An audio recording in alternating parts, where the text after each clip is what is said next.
अब्दुल्ला बिन बरीदा अपने वालिद रजी अल्लाह अन्हो से मरफुआ बयान करते हैं कि जब कोई कौम अहद तोड़ती है तो इनमें कत्ल आम हो जाता है।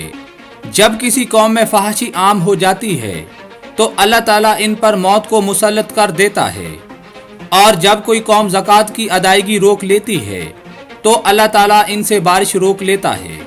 अनस बिन मालिक रजी अल्लाह अन्हो से मरफुआ मरवी है कि क़यामत की निशानियों में से है कि फहाशी, फहश गोई और कता रहमी आम हो जाएगी और खाइन को आमीन समझा जाने लगेगा और अमीन को खाइन समझा जाने लगेगा।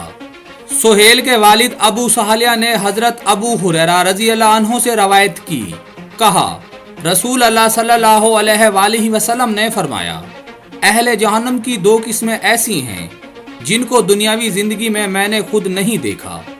एक वो गरोह है जिसके पास गायों की दुम्हों की तरह से कोड़े होंगे जिनसे वो लोगों को मारेंगे, और दूसरे गरोह में वो औरतें हैं जो लिबास पहने हुए भी नंगी होंगी, दूसरों को गुनाह पर मायल करने वाली, खुद मायल होने वाली होंगी।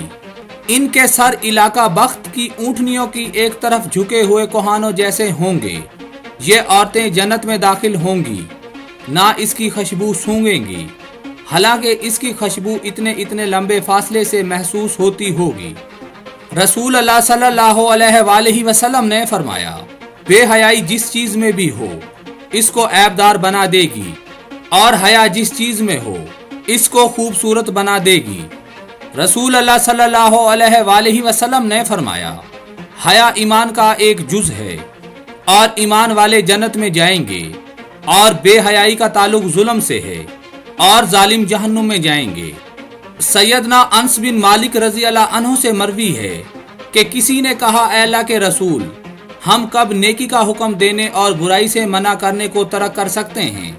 आप सल्लल्लाहु अलैहि वसल्लम ने फरमाया, जब वो अमूर दिखाई देने लगे जो बनु इसराइल में नमूदार हुए थे, और वो ये हैं कि जब बेहयाई बड़ों में, बादशाहत छोटों में और इल्म घटिया लोगों में आ जाएगा।